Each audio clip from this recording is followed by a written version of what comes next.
Makanya pentingnya kita mengucapkan setiap hari ihdinas siratal mustaqim. Karena boleh jadi mungkin ada beberapa manusia tatkala kemudian di penghujung hidupnya dia tidak mendapatkan hidayah, taufik, sehingga kemudian lepas dari siratal mustaqim.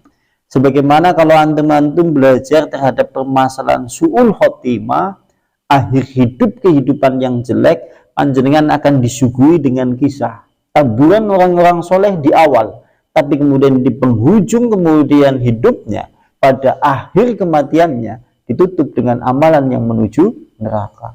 Naudzubillah, summa naudzubillah.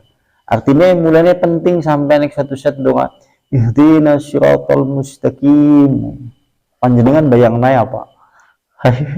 Ihdinas siratal mustaqim, dia dibacakan yang sampean ya. Ihdinas siratal mustaqim. Ya Allah, berilah kami petunjuk jalan yang lurus. Dan berikutnya, kembali ke sini. Wahadihil ayat, maka ayat seperti ini ka qaulihi ta'ala ihbaran an Musa annahu qala li Fir'aun. Sungguhnya ayat yang seperti ini seperti firman Allah Subhanahu wa taala yang menginformasikan tentang Nabi Musa alaihissalam tatkala Nabi Musa berkata kepada Fir'aun. Nabi Musa pernah berkata kepada Fir'aun. Yaitu tatkala kemudian Nabi Musa berkata kepada Fir'aun, kemudian diabadikan di dalam Al-Quran, yaitu surat Toha ayat 5. Rabbuna alladhi a'adha kulla syai'in khalqahu thumma hadha.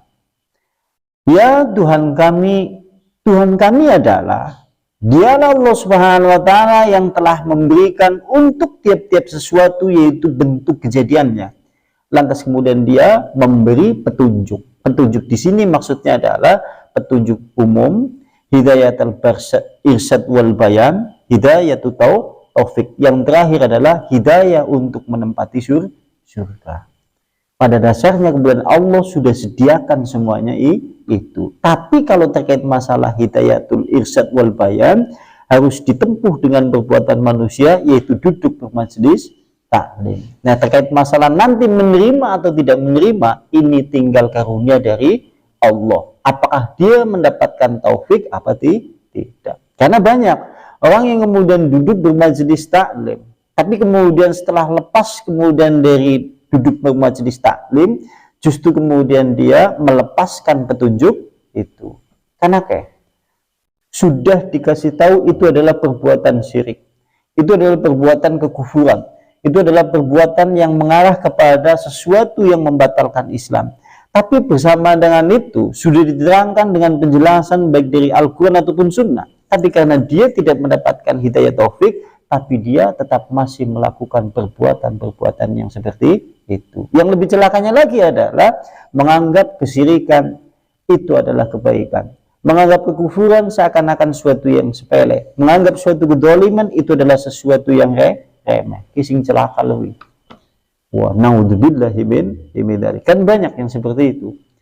Anak wong mungkin boleh jadi dia mendengarkan, dia mungkin duduk di majelis taklim, dia mungkin kemudian menerima petunjuk dari Al-Quran dan Sunnah, tapi kemudian begitu keluar dia tetap dalam keadaan masih berbuat perbuatan bid'ah, masih berbuat dalam perbuatan syirik, masih terjumus di dalam kekufuran, karena dia tidak akan mendapat hidayah taufik dari Allah Subhanahu wa taala.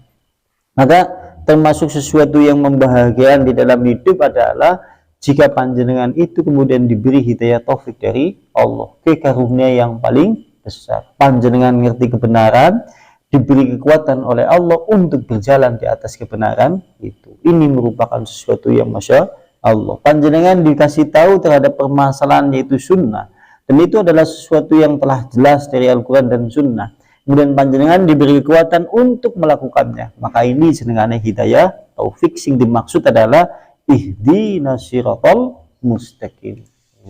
Nyesuk panjenengan nek gendonga ihdinas siratal mustaqim ki kami bayangna. Sing dimaksud di sini adalah hidayah taufik. Karena hidayah umum manusia sudah dibekali semua. Karena wong sing ngomong wong ngaji elek. Karena wong sing ngomong salat itu elek, kabeh menungsa di dalam hatinya tahu mana kebenaran, mana kebatilan. Ki jenengane hidayah umum. Dia pun tahu pula tatkala kemudian cara berjalan, cara memegang dan yang lain-lain. Ki jenengane hidayah umum. Manusia sudah dibekali semuanya. Dan berikutnya, qadara, dialah Allah Subhanahu wa taala telah menetapkan ketentuannya. Dan dialah Allah Subhanahu wa taala yang memberi petunjuk kepada makhluk-makhluknya.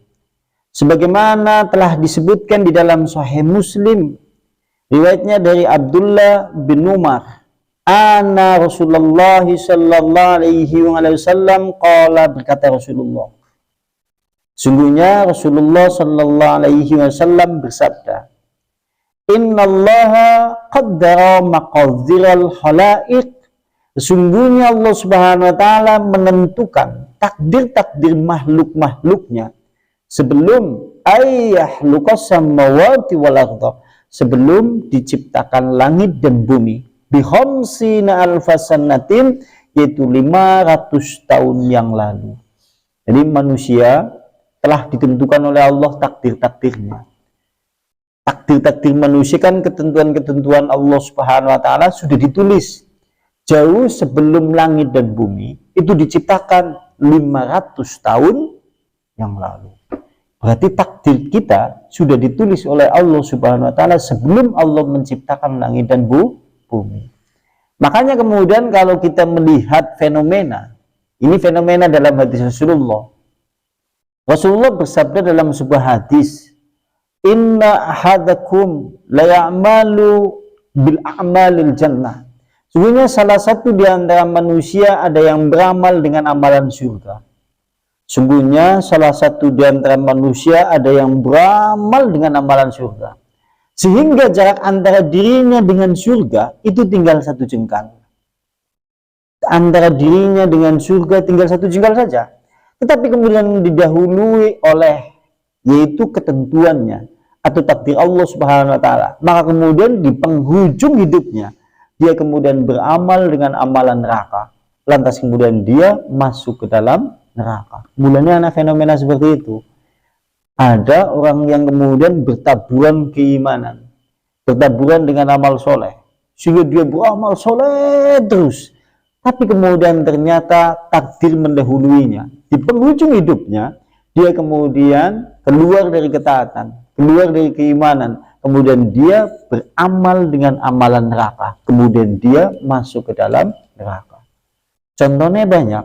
Contohnya yang disebutkan dalam kitab yaitu Al-Qurtubi. Menjadi muadzin 20 tahun, menjadi muadzin 20 tahun.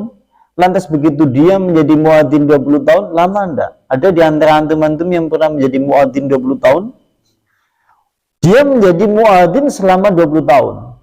Pada suatu saat, tatkala hendak naik ke atas menara.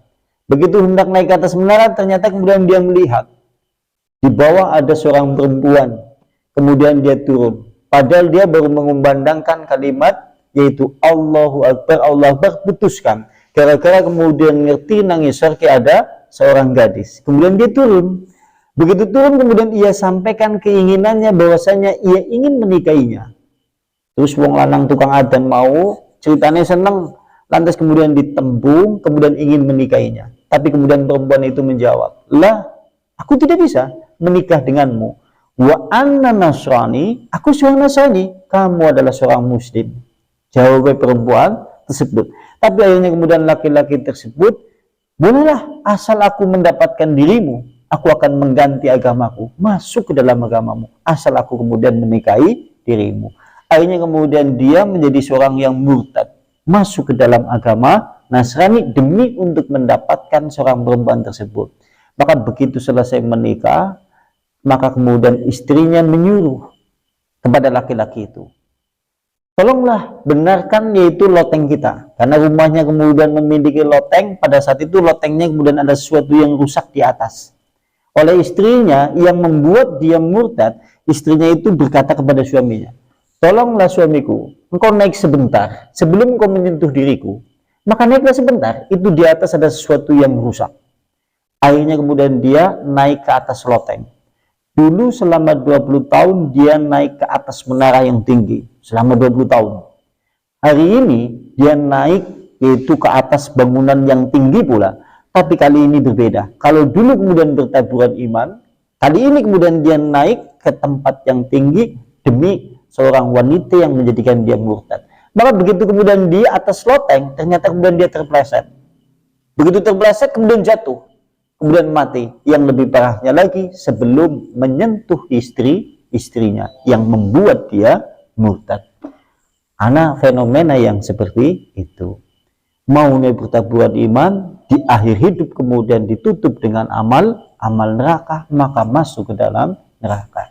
Ada yang sebaliknya, wa inna ahadakum, sebenarnya salah satu di antara kalian, di antara manusia, ada yang betul-betul beramal dengan amalan neraka. Ada orang yang kemudian beramal amalan neraka terus, sampai jarak antara dirinya dengan neraka tinggal 1 jengkal. Tapi kemudian didahului oleh ketentuan dan takdir Allah Subhanahu wa Ta'ala. Lantas kemudian di penghujung hidupnya dia beramal dengan amalan surga. Lantas kemudian dia masuk ke dalam surga. Mending sing ya. Contohnya banyak. Contohnya sahabat Rasulullah satu, Usyairim bin Abdul Ashal, salah seorang sahabat yang tidak pernah sholat. Contohnya Usyairim bin Abdul Ashal, dia salah seorang penduduk surga yang keningnya belum pernah menyentuh sujud. Kan pernah? Begitu masuk Islam, lantas kemudian tanya kepada Rasul, ya Rasulullah, apakah tiba waktunya sholat? Belum. Sampai dia tanya beberapa kali, jawaban Rasulullah, belum masuk waktunya sholat. Singkat cerita kemudian dia diperintahkan untuk berangkat ke perang. Kemudian dia berangkat. Begitu kemudian di medan laga, dia meninggal. Sahabat-sahabat yang lain gempar. Ada sebagian yang mengatakan Usyairim tempatnya di antara surga dan di neraka, karena dia belum pernah sholat. Ada sebagian lagi yang mengatakan bahwasanya dia memungkinkan di dalam neraka karena memang dia tidak pernah sholat. Ada sahabat yang kemudian diam tidak memberi komenan. Tapi kemudian Abu Hurairah cepat datang menuju kepada Rasulullah. Bagaimana keadaan dia? Lantas Rasulullah berkata, wa huwa min ahlil jannah. Dia adalah penduduk surga. Abu Hurairah terus ngomong, dialah penduduk surga yang keningnya belum pernah menyentuh sujud. Wow, kalau ini Masya Allah ya. Zaman dia jadi wong kafir terus, berbuat maksiat dan yang lain-lain, di penghujung hidupnya kemudian dia ditutup dengan amal soleh. Masya Allah. Ini menunjukkan Masya Allah.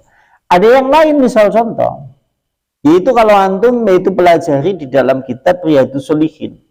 Ada seorang laki-laki yang membunuh 99. Lantas kemudian tanya kepada seorang ulama. Tanya sama seorang ulama. Ulama itu kemudian menjawab, kamu tidak akan diampuni oleh Allah karena kemudian dosa-dosamu sungguh banyak. Lantas kemudian yang ditanya itu dibunuh juga. Genap akhirnya kemudian dia membunuh 100 orang. Lantas seperti itu kemudian dia bertanya lagi kepada seorang. Kemudian diberi persyaratan, ya Allah akan menerima dosa-dosamu dan akan mengampuni dosa-dosamu itu. Asal kemudian kau memang betul-betul bertobat. Tapi dengan persyaratan, kau pergilah menuju kampung yang ada di sana, kampungnya orang-orang soleh. Tinggalkan kampungmu itu. Kampungmu itu karena adalah diisi oleh orang-orang durhaka. Pergilah kamu dari kampungmu, pergi menuju kampung orang-orang soleh. Akhirnya kemudian dia ikuti petunjuk ulama tersebut, tapi di tengah jalan mati. Menurut riwayat, malaikat azab tapi malaikat rahmat itu rebutan. Malaikat azab mengatakan ini penduduk neraka, malaikat rahmat ini penduduk surga. Akhirnya Allah Subhanahu wa Ta'ala mengutus yaitu malaikat Jibril. Kalau menurut penjelasan, begitu malaikat Jibril diutus, akhirnya mereka disuruh untuk mengukur jarak tempat tujuan atau kemudian lebih jauh dari tempat bertolak. Kalau kemudian langkah kakinya lebih banyak atau lebih dekat ke tempat tujuan, maka dia ahli surga. Kalau kemudian lebih dekat dari tempat yaitu awal mula dia bertolak, maka dia ahli neraka. Menurut riwayat, kalau seandainya kemudian diukur, maka dia 1 langkah lebih maju menuju ke tempat yaitu yang dituju. Berarti menunjukkan dia adalah ahli surga. Padahal membunuh 99 bahkan sampai 100 orang. Ada orang yang seperti itu. Artinya kalau seandainya kemudian kita lihat, mulanya kita disuruh untuk banyak berdoa, ihdinas siratal mustaqim. Gue pentingnya gue. tatkala kemudian kita berdoa ihdinas siratal mustaqim, karena kita takut khawatir jangan-jangan kemudian petunjuk hidayah taufik itu kemudian dicabut oleh Allah Subhanahu wa taala, padahal kita belum finish sampai di penghujung usia kan begini gue. Cuma kalau menurut penjelasan kitab bahwasanya yang namanya su'ul khotimah dan husnul khotimah ini berbanding lurus dengan amalan-amalan sebelumnya sekalipun yaitu terkadang menyimpang. Antum-antum akan bisa melihat biografi kehidupan yang tadinya beriman tapi kemudian menjadi ahli neraka karena ditutup dengan akhir kehidupan yang menunjukkan dia beramal yaitu amalan neraka banyak, atau sebaliknya juga banyak. Ini merupakan contoh ya, bagi kita semuanya untuk kemudian mengambil pelajaran betapa pentingnya kemudian kita senantiasa berdoa kepada Allah ihdinas siratal mustaqim.